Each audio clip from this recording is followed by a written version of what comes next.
पार्वती जी अपने हृदय में श्री महादेव का चिंतन करके निकल पड़ी हैं तप करने के लिए।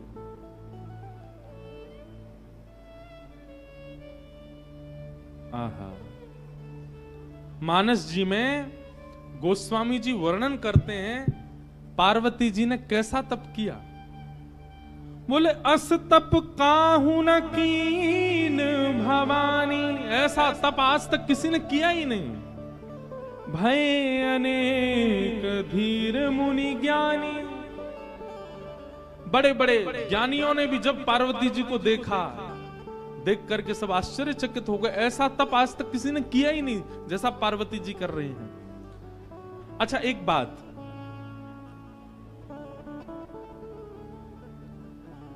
अब व्यवस्था में तप करना, जैसे कि पार्वती जी अत्यंत रूपवान हैं, पार्वती जी के पिता अत्यंत संपन्न हैं, जन्म से ही लाड़ प्यार और सब प्रकार की अनुकूल परिस्थितियां पार्वती जी ने देखी हैं, और उसके बाद में इस प्रकार का तप कर रही हैं, ये आश्चर्य की बात है। और जिस व्यक्ति ने बचपन से ही कुछ देखा ही नहीं, बिल्कुल अभाव ही देखा, वो तप कर ले तो कोई बड़ी बात नहीं, उसने बचपन से ही तप किया है। लेकिन पार्वती जी, उन्होंने तो जीवन में अभाव देखा ही नहीं है, और आज वे जाकर के तप कर रही हैं, तो उनका तप अति विलक्षण है। आहा,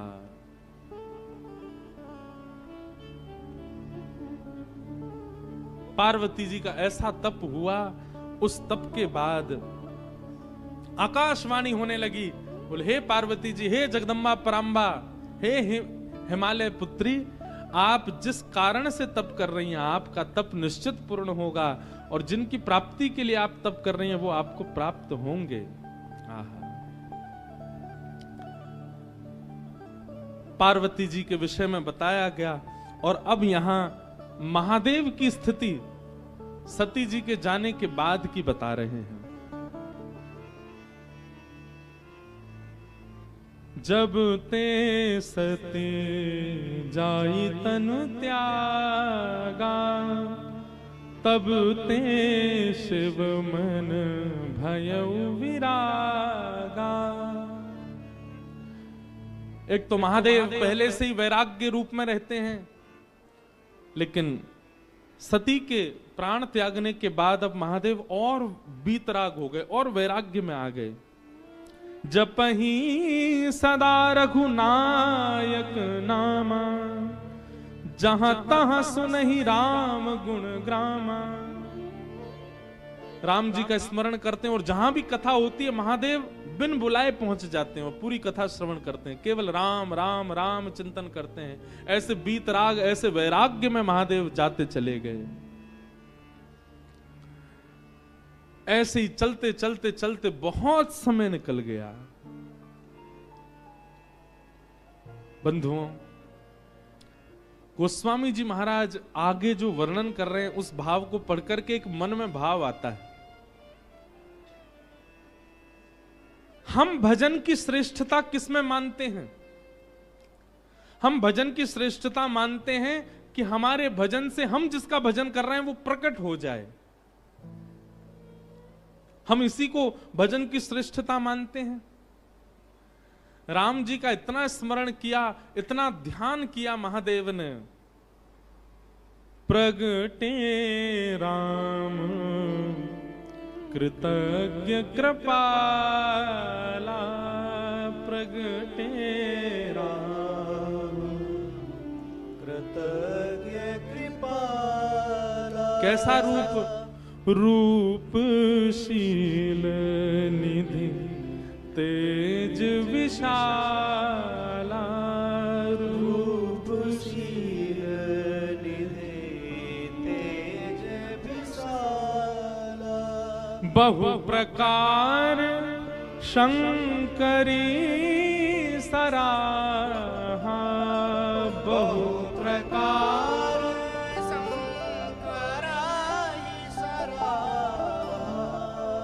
तुम बिन व्रत को निर्वाहा, तुम बिन व्रत को निर्वाहा। सती के जाने के बाद महादेव ने ऐसा व्रत किया, ऐसा ऐसा तप किया, ऐसा स्मरण किया राम जी का कि राम जी को प्रकट होना पड़ा। प्रसन्न मुद्रा में श्री राम जी प्रकट हो गए महादेव के सामने।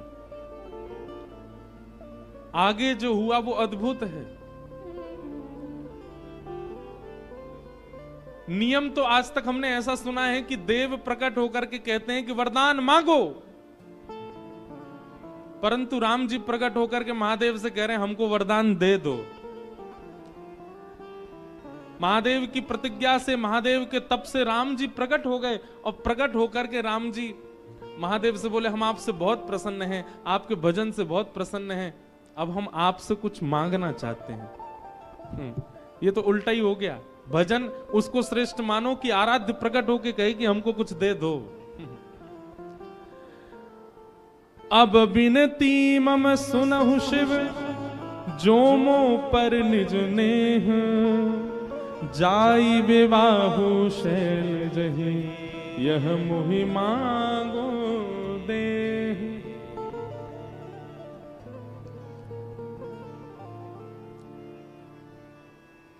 कितनी अच्छी बात।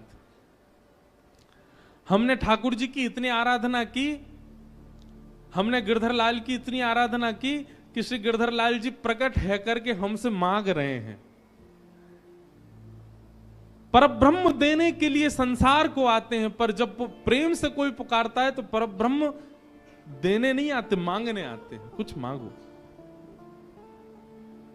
राम जी मांग रहे हैं, हे शंकर जी आपने इतनी तपस्या की, मैं बहुत प्रसन्न हूं, अब मुझे कुछ दे दीजिए। शंकर जी हंसने लगे, बोले क्या आपको क्या दूं, आपके पास तो सब कुछ है। बोले बस हम कुछ मांगना चाह रहे हैं, वो हमको दे दीजिए। बोले क्या चाहिए? बोले जाई विवाहु शैलजा, हिमाचल की पुत्री, हिमालय की पुत्री पार्वती जी से आप जाकर के विवाह करो। बस यही वरदान हमको दे दीजिए कि हम इन नेत्रों से आपका विवाह देखना चाहते हैं, आप जाकर के विवाह कीजिए। शंकर जी जैसे ही राम जी के वचन सुने, वचन सुनकर के शंकर जी ने कोई दूसरा विचार मन में आया नहीं। मात पिता गुरु प्रभु की वाणी, विनहि विचार करिए शुभ जानी। गोस्वामी जी कहते हैं माता पिता गुरु की आज्ञा का पालन करना एक बात है, पर माता पिता गुरु की आज्ञा को शुभ जान करके पालन करना ये विशेष बात है। पिताजी कह रहे हैं ऐसा करो, मां कह रही है ऐसा करो, गुरु कह रहे हैं ऐसा करो, अब उनने कहा है करना तो पड़ेगा। वो आपको भार नहीं लगना चाहिए कि माता पिता ने कहा मुझे करना पड़ेगा। यहां पर एक शब्द जोड़ दिया गया, शुभ जानी। मां यदि कह दे ऐसा करो तो उसमें अपना शुभ ही जानिए कि नहीं ऐसा करूंगा तो ही मेरा शुभ होगा। पिता ने ऐसा कहा, वो करने में आपका ये भाव होना चाहिए मेरा शुभ ही होगा, और उस क्रिया को कर दीजिए। कई बालक हमारे पास आते हैं, वो आके कहते हैं हमने पिता की आज्ञा मानी और आज पिता की आज्ञा मानने का ये परिणाम कि हम पीछे रह गए, हम ये नहीं कर पाए, हम वो नहीं कर पाए। शास्त्र कहते हैं कि माता पिता की आज्ञा मानो, हमने तो मानी थी पर हम तो पीछे रह गए, हम तो कुछ कर ही नहीं पाए। इसीलिए गोस्वामी जी ने एक शब्द जोड़ दिया, मात पिता गुरु प्रभु की वाणी, मानिए पर कैसे? बिन ही विचार, उस पर विचार नहीं होना चाहिए। करिए शुभ जाने, उसको शुभ जान करके करो।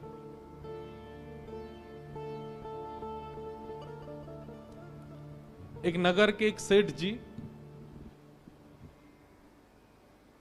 बहुत धनवान संपन्न सबसे बड़े सेठ थे एक नगर के। एक दिन अपने पुत्र को डांट रहे थे, बोले इतना बड़ा होता जा रहा है, तेरे को धन कमाना नहीं आता, धंधा करना नहीं आता, व्यापार करना नहीं आता।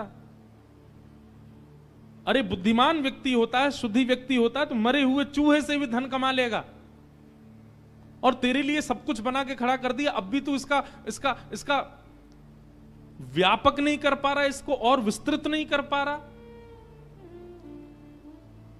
तभी सेठ जी के घर में काम करने वाली एक उनका बेटा भी वहीं खड़ा था। सेठ जी की बात सुन रहा था। सेठ जी कह रहे थे, बोले विवेकी व्यक्ति मरे हुए चूहे से भी धन कमा लेगा। काम करने वाली के पुत्र ने मन में विचार किया, इतने बड़े नगर के सेठ, इतने धन कमाने वाले सेठ जी कह रहे हैं मरे हुए चूहे से धन कमाया जा सकता है, तो जरूर इनकी बात में सत्यता होगी। उस बालक ने क्या किया, संकेत ही कर रहे थे, मरा हुआ चूहा कहीं पड़ा था। उस बालक ने वो चूहा उठा लिया, दासी के पुत्र ने, और उस पर विचार नहीं किया कि इससे पैसा कैसे कमाना है। सेठ जी ने कहा इससे पैसा मिलेगा तो मिलेगा, और लेकर के चूहा वो चलने लगा। हम आपको ये बात बताना चाह रहे हैं कि बड़े जनों की बात पर अगर आप बिना विचार किए केवल विश्वास कर लेते हैं तो उसका परिणाम क्या होता है। दासी पुत्र चूहा लेकर के आगे जाने लगा। इतने में आगे से एक और सेठ जी आ रहे थे, उनकी बेटी साथ में थी। बेटी की गोद में बिल्ली लगी थी और बिल्ली जो है वो खोंचा मार रही थी, भूख लग रही थी उसको। बेटी ने अपने पिता से कहा, मेरी बिल्ली बहुत भूखी है, देखो अब जल्दी घर पहुंचना है पिताजी, ये बहुत खोंचा मार रही है मुझे। तभी देखा सामने से एक छोटा सा बालक हाथ में मरा हुआ चूहा लेके आ रहा है। तो उन सेठ जी ने बालक को रोका, बोले सुनो, हम तुमको 10 रुपया देंगे, तुम ये मरा हुआ चूहा दे दो, हमारी बेटी की बिल्ली भूखी है।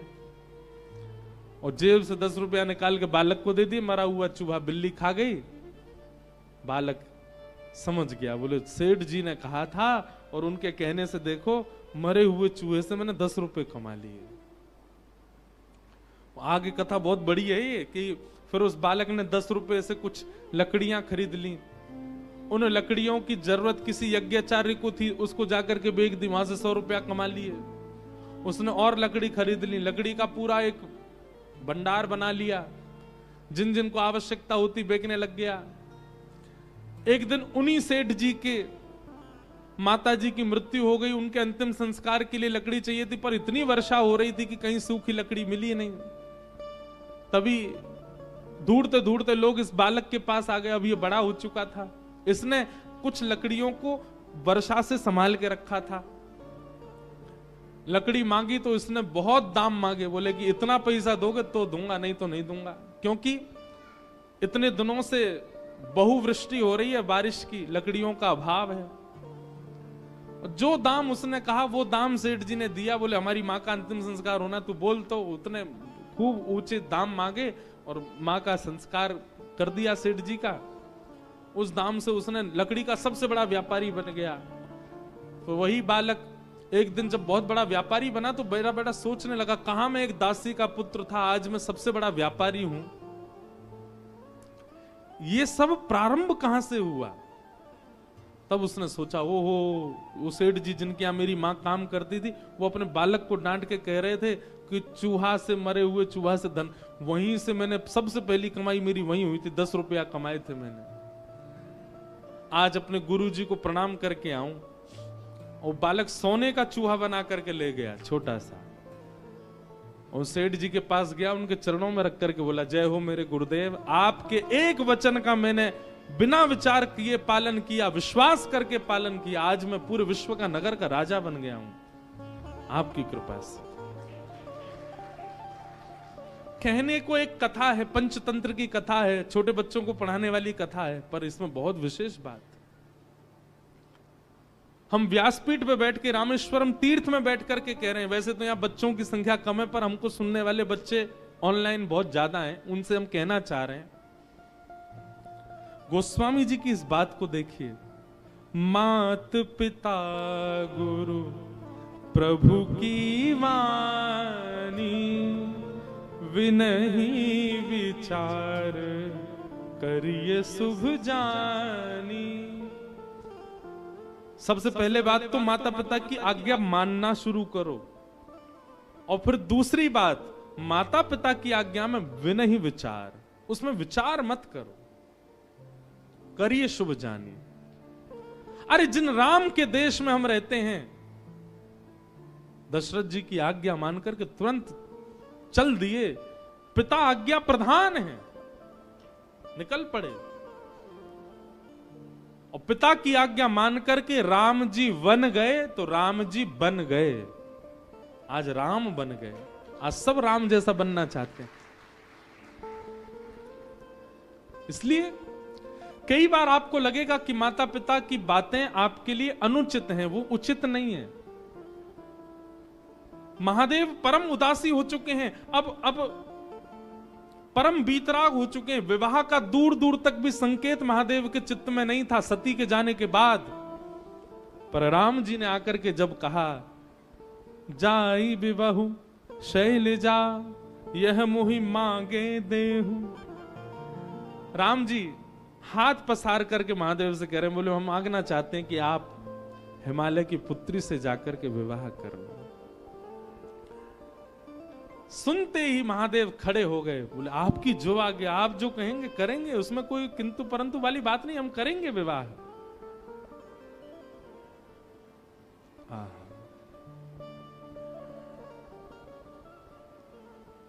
राम जी की पावन छवि को अपने हृदय में विराजमान करके राम जी की आज्ञा मानने को स्वीकार हो गए महादेव। सप्त ऋषियों को बुलाया और सप्त ऋषियों को बुला करके कहा कि राम जी ने एक कन्या ढूंढी है हमारे लिए, हिमालय की पुत्री है, आप जाकर के उसकी प्रेम की परीक्षा लेकर के आओ, कैसी है। सप्त ऋषियों को भेजा। आहा, सप्त ऋषि हिमालय की उस कंदरा में गए जहां पार्वती बैठ करके तपस्या कर रही थीं। ऋषि ने गौरी देखी तह कैसी, मूरति मंत तपस्या जैसी।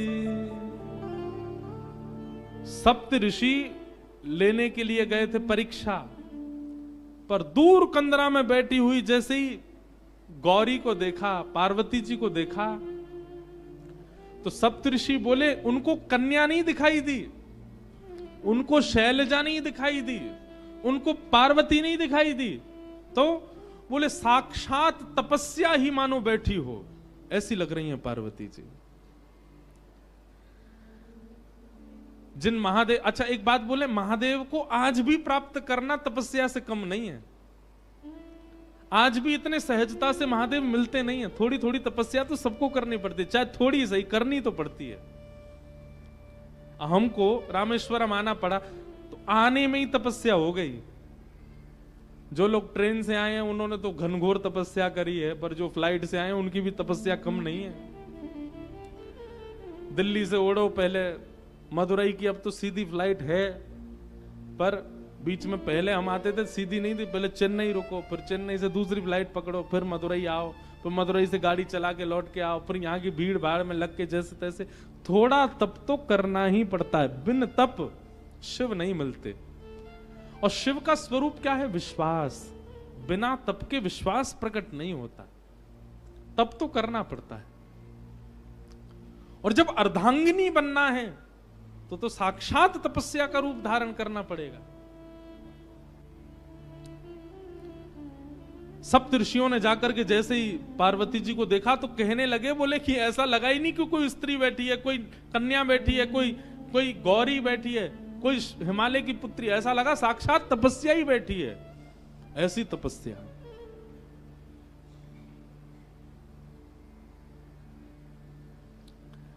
सप्त ऋषियों ने पहले तो देख करके आनंदित हो गए, लेकिन कहा कि महादेव की आज्ञा है, जाकर के इनकी परीक्षा लें। सप्त ऋषियों ने जाकर के परीक्षा ली। बोले बताओ ए कन्या, तुम यहां बैठ करके क्यों तपस्या कर रही हो? तुम्हारी तपस्या का कारण क्या है? पार्वती जी कह रही हैं,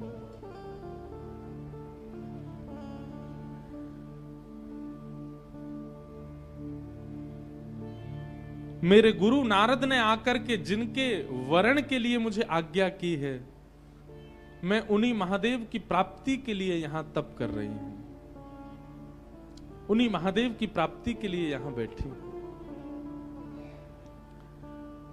पार्वती जी की बात सुनकर के सप्तऋषि हंसने लगे। बोले किनसे ब्याह करना चाहती हो? बोले महादेव से।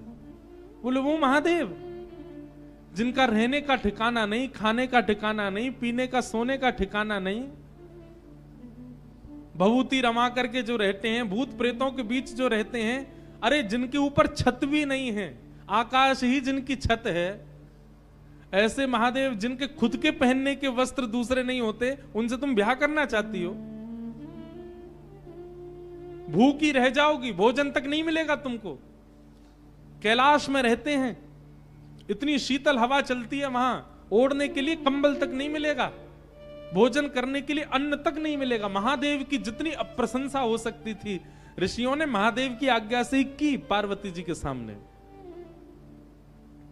उनसे ब्याह करने का क्यों मन बनाती है? हमने तुम्हारे लिए उचित वर देखा, तुमने तपस्या तो की, तुम्हारा तप व्यर्थ नहीं जाएगा, हमने तुम्हारे लिए एक उचित वर देखा है, उससे तुम्हारा ब्याह करा देंगे। सप्तऋषि बोले हमने तुम्हारे लिए देखा श्रीपति नारायण, शंख चक्र गदा पद्म नारायण, वैकुंठ निवासी, दूषण रहित सकल गुण राशि, श्रीपति पुर वैकुंठ निवासी।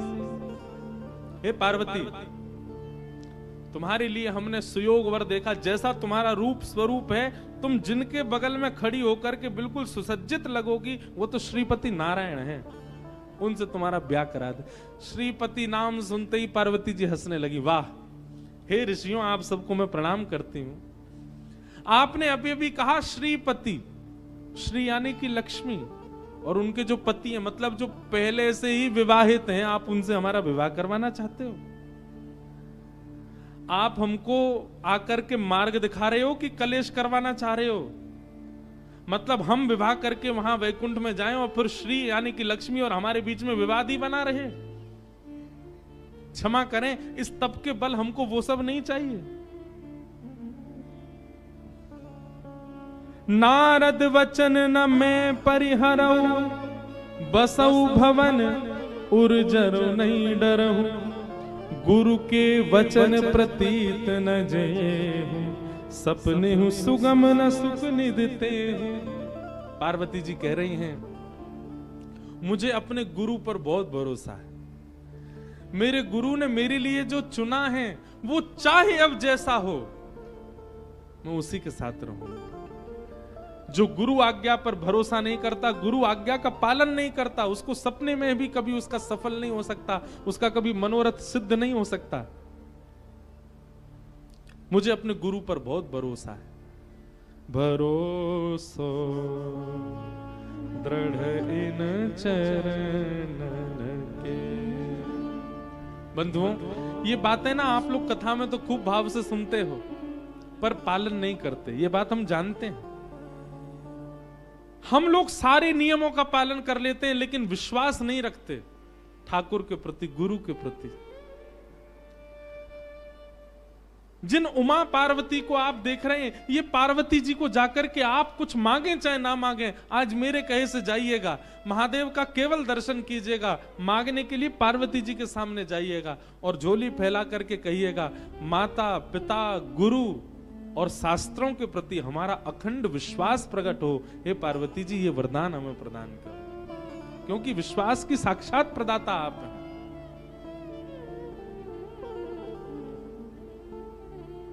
आजकल की माता जी होती तो अब तक सप्तऋषियों की बात सुनकर के श्रीपति से ब्याह कर लिया होता।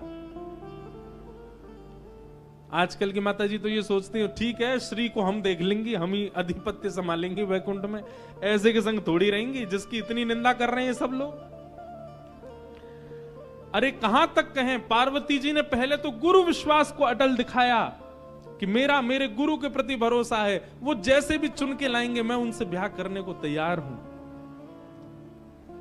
आहा, और यह पंक्ति तो इतनी अद्भुत है पार्वती जी की। ये पंक्ति गाते हुए मुझे भागवत जी के रास पंचाध्याय का स्मरण होता है। रास पंचाध्याय के प्रणय गीत में गोपियां भी यही कहती हैं ठाकुर जी से, क्या, अब भले ही आप हमें स्वीकार ना करो, पर हम तो अब जन्म जन्म आपकी ही रहेंगे। पार्वती जी कह रही हैं कि अब ये मेरा हट है कि या तो मैं शिव से ब्याह करूंगी, नहीं तो कुंवारी रहूंगी। नारद जी की बात को मैं काट नहीं सकती, वे कह करके गए हैं तो मैं उनकी बात का मान रखूंगी और शिव से ब्याह करूंगी। और यद्यपि अभी सप्तऋषि आए हैं, इसके बाद यदि स्वयं महादेव भी आकर के मेरे सामने कह दें कि मैं तुम्हारा वरण नहीं कर सकता, मैं उनकी बात भी नहीं मानूंगी। वो भले ही मुझे स्वीकार ना करें, पर मैं मन से केवल उन्हीं की रहूंगी।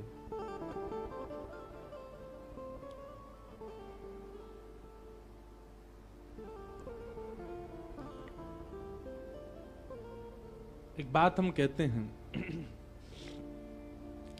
व्यक्ति ने संसार में हर वस्तु की जिद की और जिसकी जिद की उसको पा लेता है। वो आपने देखा कभी?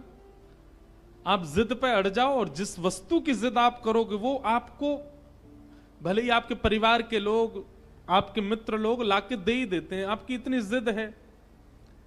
पर कभी किसी व्यक्ति को ठाकुर जी के लिए जिद करते हुए देखा? नहीं। लेकिन एक सूत्र बता रहे हैं, जिसने भी जिद की उसने पा लिया ठाकुर जी को। मीराबाई ने जिद की। एक दिन बारात जा रही थी और छोटी सी मीराबाई अपनी मां से जाकर के कहती, मां ये क्या हो रहा है, नीचे इतने ढोल नगाड़े बज रहे हैं, सब नाच रहे हैं जी, क्या हो रहा है?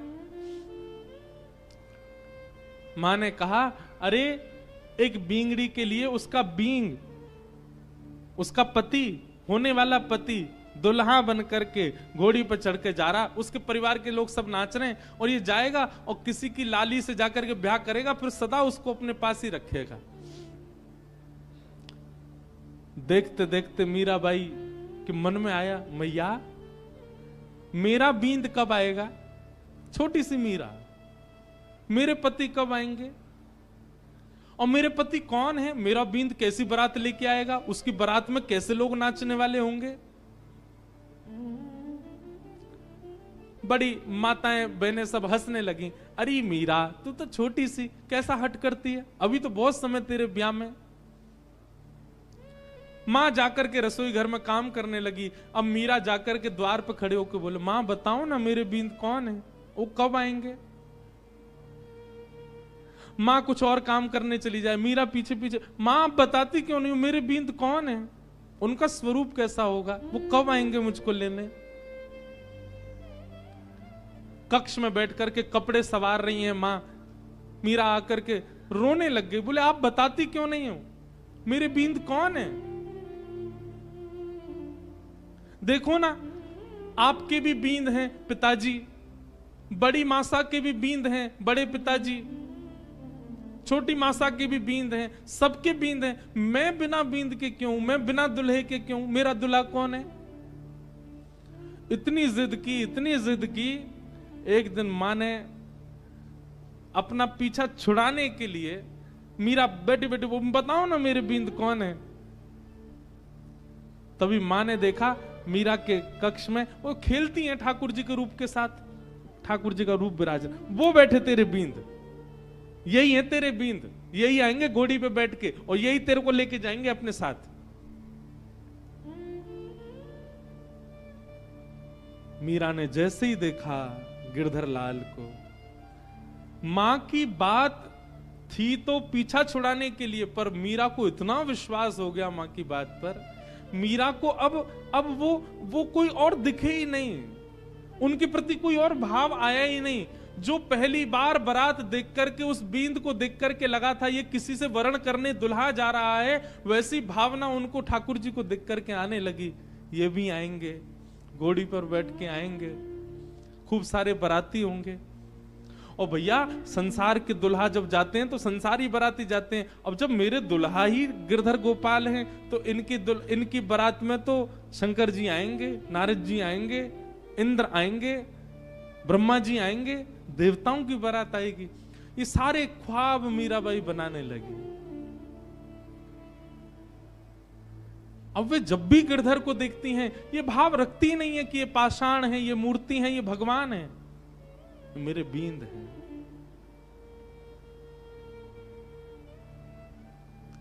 कुंवर भोजराज के साथ जब विवाह निश्चित कर दिया घर के लोगों ने। मीराबाई अपनी मां से जाकर के रोती हैं, मां आपने झूठ क्यों कहा मुझसे? आप तो पहले मुझे बता चुकी हैं कि मेरे बीन मेरे पति तो वो हैं, और ये आप किसी अन्य राजकुमार, मेवाड़ के राजकुमार को सामने बैठा करके हमारा भाव करवा रही हैं। मां ने हंस के कहा, बोले वो तो मजाक में कहा था, वो तो ऐसे ही तू बालिका थी ना इसलिए कह दिया था। बोले आपने मजाक में कहा था, पर मैं तो तब से इनको ही पति मानती हूं।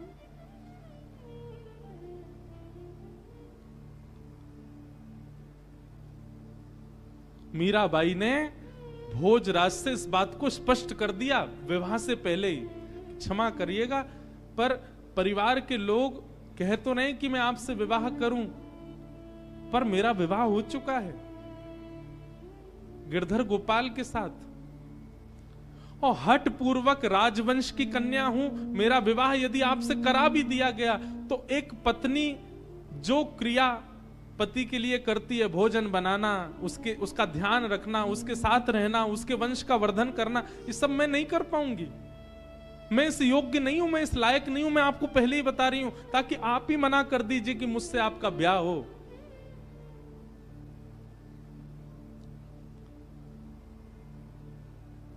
कुंवर भोजराज नेत्र सजल हो गए उनके, और वो बोले, किसने कहा कि मैं आपको पत्नी वर्ण करके लेके जाने वाला हूं?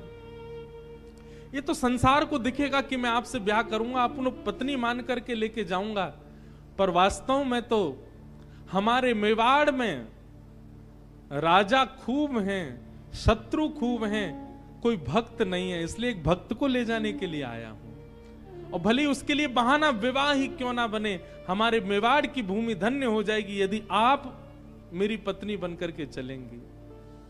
एक भक्त का पदार्पण मेवाड़ में हो जाएगा तो मुझे निश्चित है भक्त आएंगे तो ठाकुर को आना पड़ेगा। मैं इसलिए आपसे विवाह कर रहा हूं। मेरे विवाह के पीछे और कोई कारण, मीरा चरित्र बहुत अद्भुत है बंधु। अब मैं उसमें चला गया तो फिर मैं मीरा जी के बारे में ही बोलता रहूंगा। और वो हुआ, मीराबाई मेवाड़ की भूमि पर गई, इसीलिए हमारे श्री गोवर्धन नाथ, हमारे श्रीनाथ जी ब्रज छोड़ करके मेवाड़ चले गए, नाथ द्वार में विराज गए। नाथ द्वारा में इस बार गिरधर लाल जी का उत्सव है वहां पर। किसके लिए गए?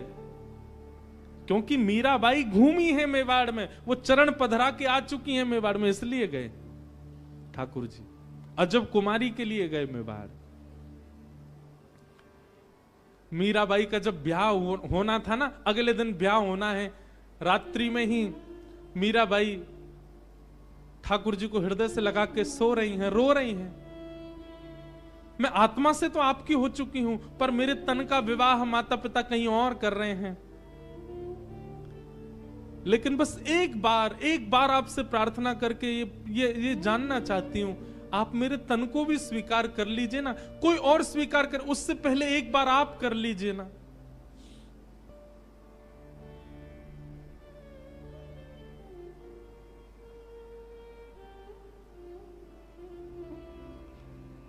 प्रातःकाल जिस दिन विवाह मीराबाई का होना था, मां ने जैसे ही जाकर के मीरा के कक्ष को खोल करके देखा, मीराबाई 16 श्रृंगार करे सोई हुई हैं। मांग में सिंदूर भरा हुआ है, हाथ सारे नवीन प्रकार के हल्दियों से, मेहंदियों से, कुमकुम से रचे हुए हैं। एक ऐसी सुगंधी आ रही है मीराबाई के तन में से, जिस सुगंधी को आज तक बड़े बड़े राजाओं ने भी कभी सूंघा नहीं था। ऐसा श्रृंगार मीराबाई का कि थोड़ी देर के लिए तो मां भी देखती रह गई मीरा को। और मीराबाई के विवाह का जोड़ा जो उनको पहनना था, वो तो यथावत दूर कहीं रखा था। वह जोड़ा भी ऐसा था कि मेड़ता और मेवाड़ में आज तक किसी राजकन्या ने ऐसा जोड़ा नहीं पहना था। लेकिन उस जोड़े को भी लज्जित करने वाला जोड़ा मीराबाई ने पहले ही पहन रखा है और पहन करके लेटी हुई है।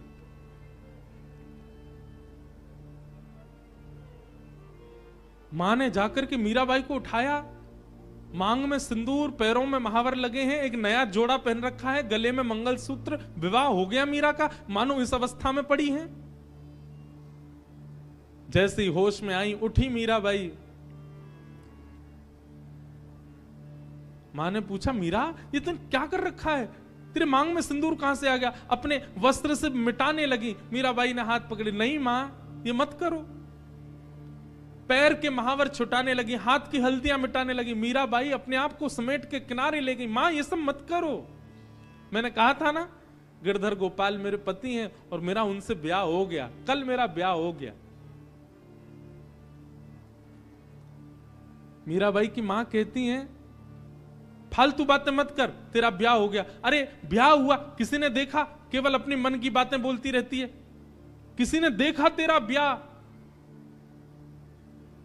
मीराबाई कहती है, संसार के ब्याह को तो 10 लोग, 50 लोग, 100, 200, 1000 लोग देखते होंगे, मेरे ब्याह को तो 56 करोड़ देवताओं ने देखा।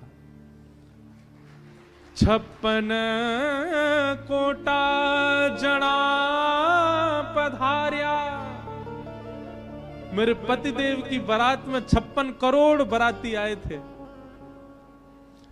56 कोटा जना पधार्या, दुल्हो श्री ब्रजनाथ।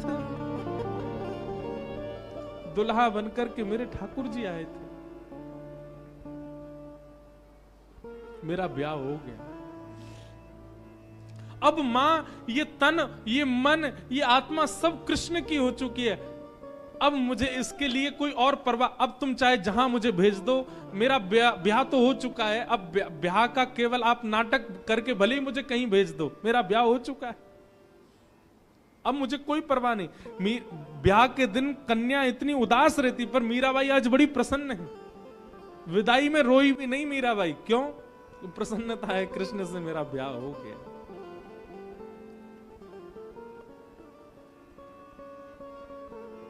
कहने का अभिप्राय क्या?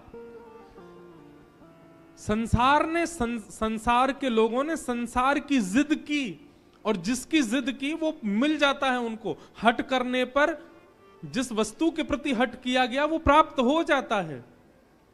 पर हमने कभी ठाकुर जी के लिए हट किया ही नहीं, हमने ठाकुर जी के लिए जिद की नहीं। कल की एक घटना बताएं। कल यहां हम कथा करके जा रहे थे, तो एक साउथ इंडियन फैमिली आई थी यहां। उनको हिंदी भी नहीं आती, पर थोड़ी थोड़ी समझ आती है, तो कथा सुनते हैं। श्रीरंगम से आए थे, तो वो बोले कि हम गोदाम्बा जी की माला लाए हैं लाल जी के लिए, आप कृपा करके हमें बुला लो। मैंने कहा आप आ जाओ। हम स्वाध्याय में और भ्रमण में इतने व्यस्त हैं कि हम किसी से मिल नहीं पा रहे हैं। तो हमने उनको बुलाया। उन्होंने आकर के एक ऐसी बात बताई, बोले महाराज जी, हमको जब पता चला कि आप रामेश्वरम आ रहे हैं, तो हमने विचार किया कि हम जाएंगे मिलने, पर हमारे पतिदेव का इतना कठिन काम आ गया कि निकलना असंभव था। असंभव, नहीं निकल सकते। बोले जब असंभव हो गया निकलना, तो मैंने मनी मन लाल जी से कहा कि हे लाल जी, हमें लगता है आपको हमसे मिलना नहीं है, इसलिए आप हमको बुला नहीं रहे हैं।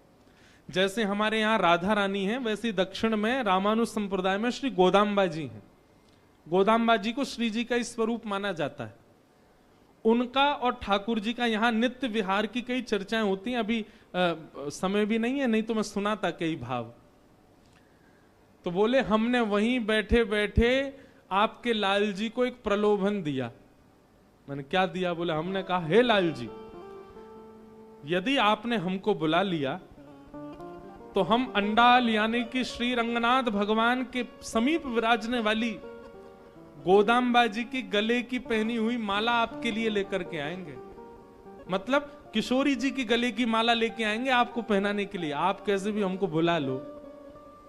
बोले महाराज जी, हम रात में आपके लाल जी का चिंतन करके ये कह के सोए हैं कि हे लाल जी, अगर आपने हमें बुला लिया तो हम गोदाम्बा जी की गले की माला आपके लिए लेके आएंगे। बोले सुबह जब हम उठे, नित्य क्रम में लगे थे, तो हमारे पतिदेव का फोन बजा, और जिस कार्य के लिए हम रुक रहे थे वो कार्य जनवरी के लिए स्थगित हो गया, आगे बढ़ गया। और बोले पतिदेव हमारे इतने बोले देखो लाल जी ने तुम्हारी सुन ली, हमारा कार्य 1 महीना टल गया, अब हम जा सकते हैं रामेश्वरम। बोले हम तुरंत मंदिर गए, गोदाम्बा जी की माला लिए और माला लेकर के आए। हमने कहा पहना दो लाल जी को, और फिर गिरधर लाल जी ने वो माला स्वीकार की। ऐसे ठाकुर जी, कोई हट करे तो सही, कोई जिद करे तो सही ठाकुर जी से, ठाकुर जी करेंगे उसके लिए क्रिया। पार्वती जी क्या कह रही हैं? जन्म कोटि लगी रगर हमारी, क्या वरऊं शंभु न तरहूं कुआरी। ये हमारी जिद है, या तो हम महादेव से ब्याह करेंगे, नहीं तो कुआरी रहेंगी। और स्वयं महादेव भी आकर के अगर मुझसे कह दें कि वे मेरा वरण नहीं करेंगे, मैं उनकी बात भी नहीं मानूंगी, मैं तब भी उन्हीं को ही पति रूप में मांगूंगी।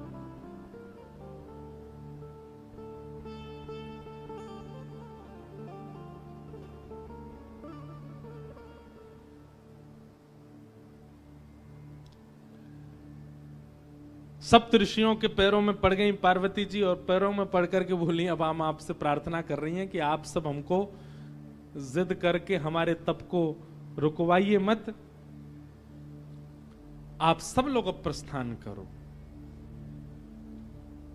उसी काल में बंधुओं एक तारकासुर नाम का एक दैत्य था, जिसने देवताओं की नाक में दम कर रखा था, देवताओं का वध करने के लिए तत्पर हो रहा था। सबने जाकर के पूछा कि ये तारकासुर मरेगा कैसे? तब किसी ने बताया, बोले कि भैया इसको मारने का एक ही उपाय है। बोले क्या? शंकर जी का यदि पुत्र जन्म ले और वो इसको मारे, उसी के हाथों ये मरेगा। देवता सब सोचने लगे ये कैसे होगा, शंकर जी तो परम वीतराग होकर के बैठे, उनका ब्याह कैसे होएगा? वो तो ब्याह करना दूर दूर तक उनका कोई संभावना नहीं। तब ब्रह्मा जी ने कहा देवता आप सब लोग अब प्रयोजन करो, कैसे भी करके शंकर जी का मन बनवाओ, उनका मन बनेगा तो ही तारकासुर का वध हो सकता है।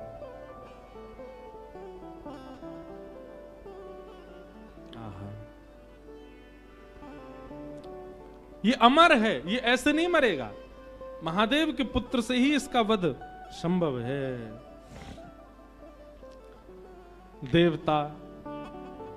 देवताओं के पास एक ही उपाय है किसी का भी तप नष्ट करवाने के लिए। कौन? कामदेव। सब देवता कामदेव के पास गए। पठहु काम जाई शिव पाही, करे छुब शंकर मनु माही। तब हम जाई सिवहि शिर नाई, करवाऊ विवाह बरियाई। सबने कामदेव से जाकर के प्रार्थना कर। बोले कामदेव तुम जाओ। बोले क्या करना है? बोले जाकर के शंकर जी की भजन में, शंकर जी के तप में विघ्न डालो, उनके नेत्र खोल दो।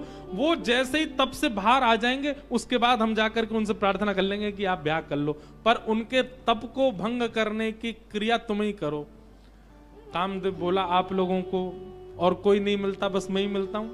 हैं बेचारे सज्जन लोग, श्रेष्ठ लोग तप आदि करते, मेरे को ही भेज देते हो, जाके इसका तप दूर कर दो।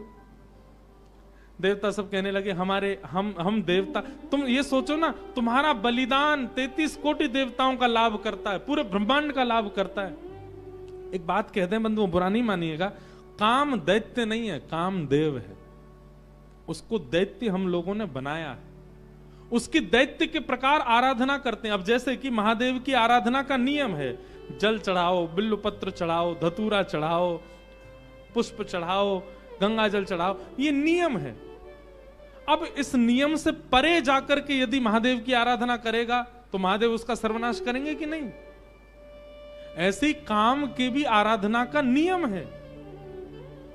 लोग उसको विपरीत प्रयोग ले लेते हैं काम का, इसीलिए काम सर्वनाश करता है बुद्धि का, मति का, जीवन का। काम देव है, उसको देव की तरह भजो।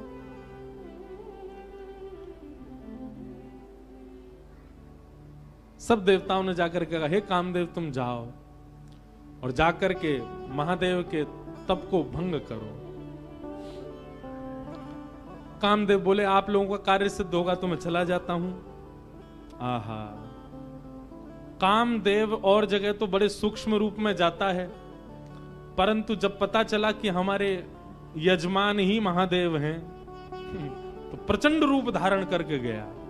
और प्रचंड रूप कैसा धारण किया? सबके हृदय मदन अभिलाषा, लता निहारी न वही तरु शाखा, नदी उमगी अम्बधु कहूं धाई, संगम करही तालाब तलाई। अरे महाराज, कामदेव केवल चैतन्य के अंदर आ गया नहीं, जड़ में भी काम प्रकट हो गया। ऐसा कामदेव ने आकर के आक्रमण किया पृथ्वी पर। वृक्षों से लताएं लिपटने लगी, वहां भी काम का दर्शन होने लगा। तालाब तलाइयों से जाकर के मिलने लगे, वहां भी काम का दर्शन। नदियों की गति इतनी तीव्र हो गई, सब जाकर के समुद्र से मिलने लगी। आकाश पृथ्वी से मिलने के लिए उतावले होने लगे। पृथ्वी अपने आप को जगह जगह से उच्छलित करने लगी, उठने लगी, आकाश से मिलने के। सब काम में हो गया। पशु पक्षी नभ जल थल चारी, भय काम वश समय विसारी। सब काम, जिस जगह देखो वहीं काम का दर्शन हो रहा है। पशु पक्षी आपस में लगे हैं, सब प्रकार के भाव सब जगह प्रकट हो रहे हैं। मदन अंध व्याकुल सब लोका, निश दिन नहीं अब लोक ही को का।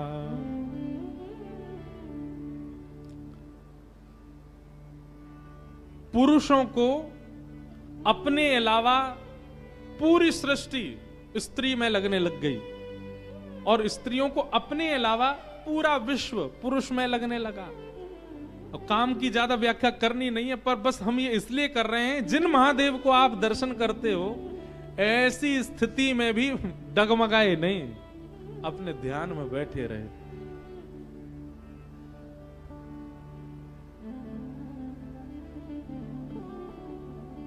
आहा, और सबसे सुंदर चौपाई क्या, सबको अस्त व्यस्त कर दिया कामदेव ने।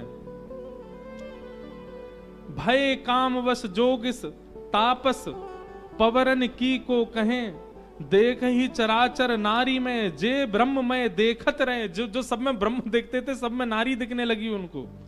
अबला विलोक ही पुरुष में, नारियों को सब में पुरुष दिखने लगा। जग पुरुष सब अबला में, दुई दंड भरी ब्रह्मांड भीतर, काम कृत कौतुक अयम।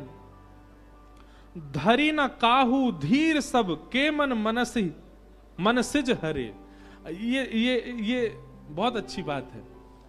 गोस्वामी जी महाराज लिख रहे हैं क्या, बोले कामदेव ने ऐसा आक्रमण किया, धरी ना काहू धीर, कोई अपने ऊपर काबू नहीं कर पा रहा है। सबके मन मन सिज हरे, सबके मन को कामदेव ने हरण कर लिया। लेकिन यह पंक्ति लिखने के बाद तुलसीदास जी रुक गए। तुलसीदास जी बोले, हमने काम की कुछ ज्यादा प्रशंसा नहीं कर दी, काम की व्यापकता कुछ ज्यादा नहीं बता दी। अरे हमने ये तक लिख दिया कि कामवश जोगिस तापस पर्वनी किनको कहें। बोले जोगी तपस्वी सबको हमने काम के लहर में उलझा दिया। काम की इतनी प्रशंसा कर दी हमने, काम की इतनी व्यापकता दिखा दी हमने, कहीं ऐसा ना हो कि ये काम के सारे प्रसंग को सुनकर के लोग डर जाएं, बोले काम से जीते ही कौन सकता है फिर। लेकिन अब लिखी हुई बात मेट ना सकें, मिटा तो सकते नहीं है, तो क्या करें। गोस्वामी तुलसीदास जी अति चिंता में बैठे हैं और मन ही मन सोच रहे, ये मैंने क्यों लिख दिया। धीर न काहू धीर सब के मन मसज हरे, सबको कामदेव ने हरण कर लिया। गोस्वामी तुलसीदास जी महाराज चिंता करते करते करते सो गए। तभी हनुमान जी महाराज आए और गोस्वामी जी की कलम उठा करके अगली पंक्ति लिख गए। क्या, जो राखे रघुवीर ते, उबरे ते ही काल महु। हनुमान जी महाराज लिख करके गए और सुबह उठते ही गोस्वामी जी ने स्नान ध्यान करके जैसे पुनः लिखने के लिए कलम उठाई तो क्या देखा, गोस्वामी जी जिस पंक्ति पर अत्यंत चिंतित हो गए थे कि काम ने सबको अपने वश में कर लिया, अब इससे आगे क्या लिखूं मैं। हनुमान जी नीचे लिख करके गए हैं, बोले लेकिन जिनके हिये में साक्षात राम जी विराज रहे हैं, काम उनका स्पर्श भी नहीं कर पाएगा, काम उन पर प्रभाव नहीं कर पाया, प्रहार नहीं कर पाया। अरे जिनके चित्त में राम निवास करते हैं वो तो काल के मुख से निकल के आ जाते हैं।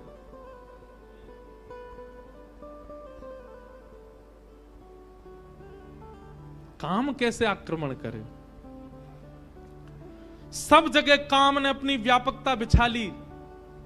अब कामदेव हिमालय की ओर गया, कैलाश पर गया, और कैलाश पर जाकर के भी ऐसी सुंदर सुगंध उत्पन्न होने लगी, सुंदर सुंदर पुष्प होने लगे, जिनसे भी काम प्रकट हो जाए वो सारा वातावरण पूरे विश्व में प्रकट कर दिया। ऐसा प्रचंड काम प्रकट हुआ, लाखों वर्षों से तप कर रहे जोगी तपी भी अपने आप पर काबू नहीं कर पा रहे हैं। लेकिन शिव ही विलोकई ससंके उमारू भयउ जथाथित सब संसार। सबको अपने वश में करने वाला कामदेव जैसे ही हिमालय पर गया, कैलाश पर गया, और कैलाश पर जाकर के जैसे ही उसने शंकर जी का दर्शन किया, शंकर जी को देखते ही काम भी उनके ऊपर मोहित हो गया। ऐसा सुंदर रूप, ऐसा सुंदर वदन, ऐसी सुंदर जटा, ऐसी शीलता, ऐसी सौम्यता, मानो कामदेव भी सामने बैठ गया और शंकर जी का दर्शन करने लगा। उनके रूप को देख करके कामदेव भी मोहित होने लग गया। उभय धरी अस कौतुक भय जो लगे काम शंभु पै गयो। सबको अपने वश में कर लिया कामदेव ने, लेकिन महादेव के रूप को देख करके कामदेव स्थिर हो गया। तभी मानो देवताओं ने जाकर के चेता, ए कामदेव तू काम करने गया है वहां पर कि तू खुद ही समाधि में बैठने गया है, जा उनके नेत्र खुलवा कैसे भी। कामदेव बोला मैंने सारे प्रयास कर लिए हैं, सब देखो पूरा विश्व काम में हो गया, पर इन पर कोई प्रभाव ही नहीं हो रहा है।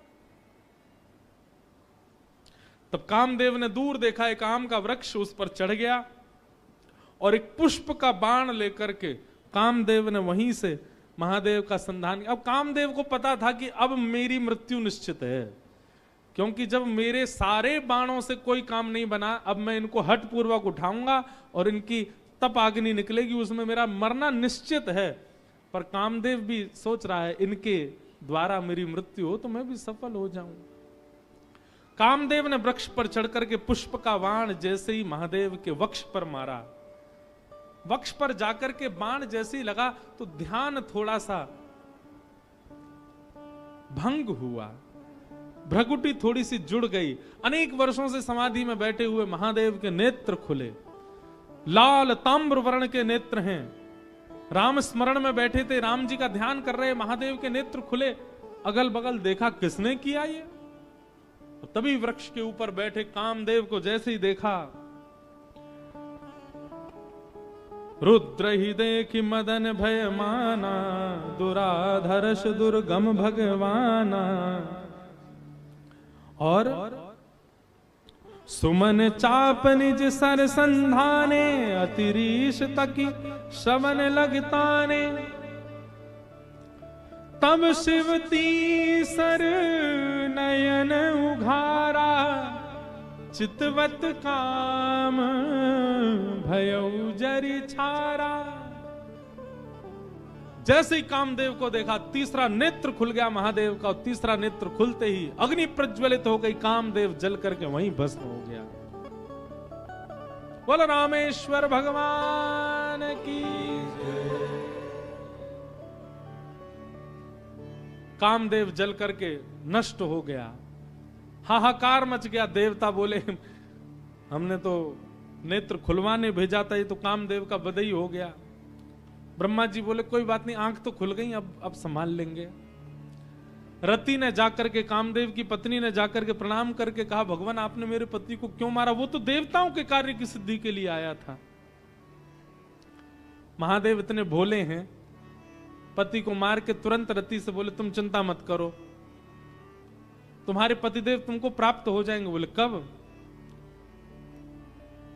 जब जदुवंश कृष्ण अवतारा, हो ही हरन महामही भारा। कृष्ण तनय होई पति तोरा, अन्यथा होई वचन अन्यथा होई ना मोरा। द्वापर में जब भगवान श्री कृष्ण का अवतार होगा तो भगवान श्री कृष्ण के पुत्र के रूप में ही तुम्हारे पतिदेव जन्म लेंगे और तुम्हारा उनके साथ विवाह होगा, पुनः विवाह संगम होगा। तब तक तुम प्रतीक्षा करो। महादेव की वाणी को सुनकर के दिति प्रसन्न, रति प्रसन्न हो गई। सब देवताओं ने जाकर के महादेव से प्रार्थना करी। बोले महाराज, पार्वती ने बहुत तपस्या की आपकी प्राप्ति के लिए, अब कृपा करके हमारे नेत्रों को आप आनंद प्रदान कर दो। इन नेत्रों के सामने विवाह आपका देखने का हमारा बहुत मन है। ब्रह्मा आदि देवताओं के विवाह के प्रस्ताव को सुनकर के महाराज महादेव जी ने सर हिलाया। बोले ठीक है, क्योंकि मूलतः तो राम जी पहले वरदान मांग के चले गए ना, उनके बात को हमको पूरी करना है। आहा, तभी सप्तऋषि जिनको परीक्षा लेने के लिए भेजा था, उन्होंने आकर के महादेव को बताया। बोले महाराज, हम परीक्षा लेकर के आए हैं और आपकी जो होने वाली कन्या है वो सकुशल है। अब हम जाकर के हिमालय महाराज को आपका थोड़ा यश सुना दें। सप्तऋषि गए हिमालय महाराज के पास, जाकर के उन्होंने कहा आपकी पुत्री जिनके लिए तप कर रही है वो साक्षात महादेव हैं और महादेव बारात लेकर के आएंगे। आप अपने पूरे नगर की तैयारियां करो, सुंदर बनाओ, देवी देवता सब पधारेंगे। महाराज, पार्वती जी का तप पूर्ण हुआ। हिमालय ने अपनी समस्त कंदराओं को सजाना प्रारंभ किया। हमारे ब्रज के एक महाराज जी कह रहे थे, आज भी हिमालय का दर्शन करके लोग उसके प्रति आकर्षित हो जाते हैं, इतना सुंदर हिमालय लगता है। वे कहते हैं, बोले हिमालय को सजाया हिमालय ने तभी था जब भगवान शिव की बारात गई वहां। ये आजकल जिस हिमालय का दर्शन हम करते हैं ये तो उतराई है, मतलब घर सजाने के बाद जब थोड़ा थोड़ा सजावट जो है वो धीमी पड़ जाती है, फीकी पड़ जाती है, तब का हिमालय हमको दिख रहा है। जब महादेव बारात लेकर के गए थे तब का हिमालय तो हम देख ही नहीं पाते, इतना सुंदर। आज भी हिमालय जो इतना सुंदर लगता है, उसकी आकृतियां, उस पर जमी हुई बर्फ, उसके वृक्ष वल्लरी, ये सब उसी काल में हिमालय ने सजाए थे। क्यों? महादेव की बारात आ रही है। सोचो कैसा सजा है पूरा हिमालय। आहा, पत्र सप्तऋषि सोही दीन्ही, गही पद विनय हिमाचल कीनी। सप्तऋषियों ने जाकर के हिमालय को कहा कि आप तैयारी शुरू करो, महादेव बारात लेकर के आएंगे। सभी देवताओं को निमंत्रित कर दिया। ब्रह्मा जी ने बोले सब लोग चलो, महादेव बारात लेकर के जाएंगे। महादेव की बारात जानी है। बारात के पद हमारे अनुज जी जेब में रख के बैठे हैं, पता नहीं देंगे कि नहीं। इनसे कही तो दिए, एक आध पद दो तो हम गा दें कुछ। इनका मन नहीं है कि आज भी ब्याह हो, इसलिए दे ही नहीं रहे। तब से 3 बार हमने देख लिया। लिखलाए हो कुछ? वाह,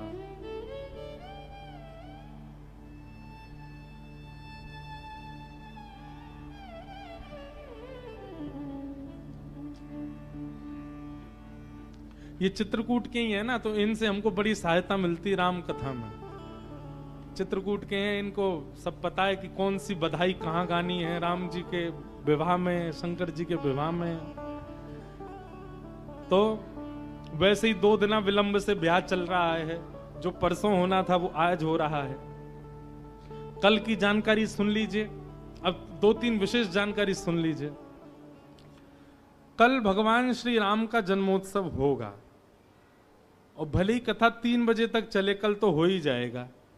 और इतना लंबा होगा नहीं समय से हम कर देंगे। कल राम जी का मंगल जन्मोत्सव होगा और कल संध्या के सत्र में प्यारे गिरधर लाल जी यहां पधारेंगे और कल राम भेष में गिरधर लाल जी का यहां पर फिर बधाई उत्सव होगा। हम सब लोग बधाई गाएंगे, राम जी को मंगल बधाई देंगे। कल देख लेना, आप सबको पता नहीं चलेगा पर हम सब नाच रहे गा रहे होंगे, उस बीच में महादेव भी आएंगे। राम जी की बधाई गवेगी तो महादेव जी को आना पड़ेगा। और उसके बाद एक थोड़ी खतरनाक सूचना भी है, और वो सूचना ये है कि परसों जो कथा है 30 तारीख को, वो 2 सत्र में होगी, सुबह भी होगी और शाम को भी होगी। अब आप कहोगे महाराज जी ये तो बढ़िया खबर है लेकिन बात ऐसी है कि हमको 31 को द्वारिका पहुंचना है, इसलिए हम 31 तारीख वाली कथा जो है वो 30 को ही शाम को यहां कर देंगे, ताकि 30 को ही दोनों सत्र की कथा हो जाएगी। और वो करके फिर हम 31 को सुबह सुबह यहां से आप सबको प्रणाम करके प्रस्थान करेंगे। यहां पर रुद्राभिषेक होगा, शाम को हमारे सब संगीतज्ञ भी कुछ सुंदरकांड आदि का पाठ भी शायद होगा और कुछ भजनावली भी होगी। वो सब करके आप लोग नववर्ष मनाइएगा।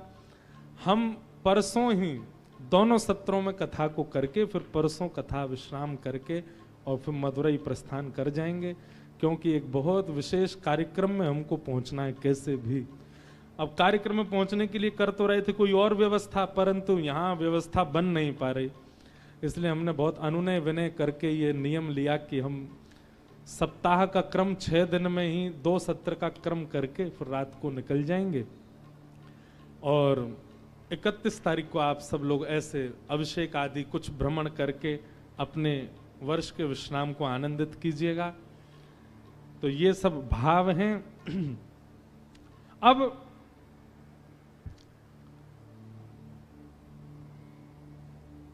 शंकर जी की बारात की तैयारी हो रही है। आहा, लगे सवारन सकल सुर, बाहन विविध विमान, होई सगुन मंगल सुभद, करहि अप्सरा गान। अप्सराएं गान करने लगी, डुमडुमियां बजने लगी, सहनाइयां बजने लगी, मंगल वाद्य बजने लगे। देवताओं ने अपने अपने वाहन सजा लिए, सब तैयारी करने लगे। बोले महाराज सब चलो, महादेव की बारात जाएगी। भगवान विष्णु पधारे। अब बहुत सावधानी से सुनिएगा।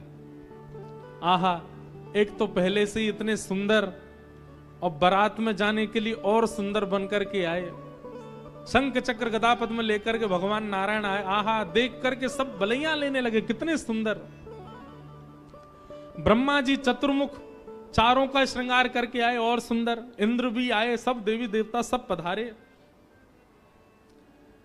लेकिन तभी सबने पूछा, बोले कि दुल्हा राजा कहां हैं? बोले अब भी शमशान में ही बैठे हैं।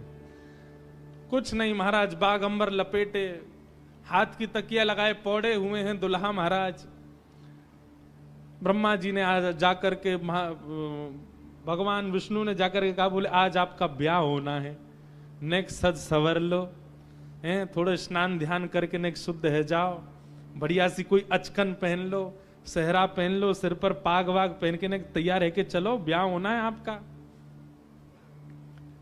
इतने में ही शिव गण आ गए सारे, और भगवान से आगे बोले देखो भगवान, हमको बहुत दिन बाद ये अवसर मिला, हम महादेव के विवाह में जाएंगे। श्रृंगार आप सब लोग दूर हट जाओ, आप लोग अपने तरीके का आज श्रृंगार हम करेंगे महादेव का।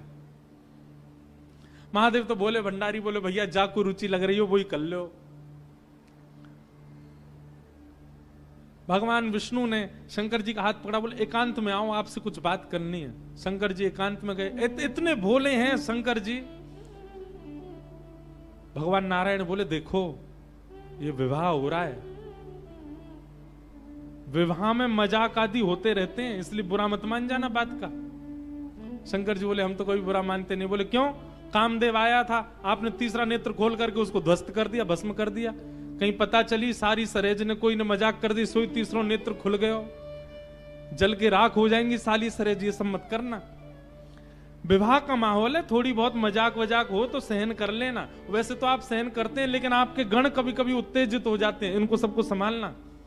और बाकी हम सब चल ही रहे हैं, सब संभालेंगे। शंकर जी बोले मजाक होता है वहां पे?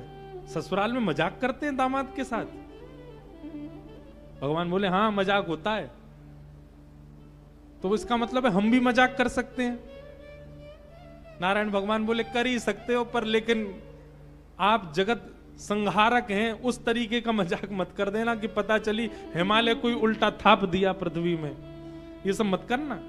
नहीं नहीं नहीं, हम अपने तरीके से करेंगे। और सुनो, वो मजाक हमसे करने लायक रहे इसका हम पूरा ध्यान रखेंगे, वो रहे नहीं, हम ही इतना मजाक कर देंगे। अच्छा, नारायण भगवान भी बोले कि चलो होन दो, अब क्या आनंद होन दो। शंकर जी गए, जाकर के सब अपने गण बुलाए, लाओ भैया श्रृंगार करो हमारा। कैसा श्रृंगार किया? जटाओं को पकड़ करके महाराज जटाओं का ही मुकुट बना दिया, जटाएं खोल करके उन्हीं का मुकुट बना दिया।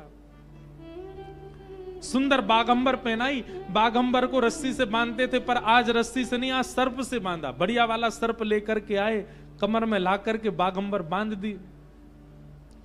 एक सर्प को सिर के ऊपर बांध लिया, सर्प को सिर के ऊपर बांध करके गण लेकर के छोटे छोटे पतले पतले सर्प लेके आए, और उस सर्प से सारे सर्प लटका दिए सामने की ओर, बन गया सहरा। और सर्पों के मुंह से जो जीव निकल रही थी, उन जीवों में बिच्छू लटकाई दिए। तो जैसे जुबिया होती है ना, पतले पतले पुष्प और नीचे नीचे गुच्छे, तो ऐसे पतले पतले पुष्पों में तो छोटे छोटे सर्प और नीचे गुच्छों में बड़े बड़े बिच्छू लटक रहे हैं। कानों पे बिच्छू लटका दिए, गले में महाराज अब तक तो एक मुख वाला सर्प पहनते थे। भगवान शंकर जी बोले सुनो, तुम थोड़ी देर के लिए जाओ, चलो बहुत दिन हो गए तुमको गले में। बोले क्या लेके आओ? वो 5-5 मुख वाले सर्प लेके आओ। 5-5 मुख वाले सर्प ला करके गले में बिठा रहे हो। ये दुल्हा राजा तैयार हो रहे हैं। श्रृंगी भृंगी बोले भगवान, ये नारायण भगवान बहुत चमक रहे हैं, इंद्र बहुत चमक रहे हैं, ब्रह्मा जी भी बहुत चमक रहे हैं, हम भी चमकने चाहिए। शंकर जी बोले जाओ शमशान में अभी अभी चिता जली होगी, उसकी भस्म लेके आओ। गरम गरम चिता की भस्म लेकर के आए महाराज, अंग पे लगाई, पैरन पे लगाई, वक्ष पे लगाई, मुख पे लगा करके बोले अब चमक रहे हैं कि नहीं? बोले बढ़िया चमक रहे हो, अब तो चमक गए बिल्कुल आप तो। शंकर जी ने ऐसा तैयार किया स्वयं को।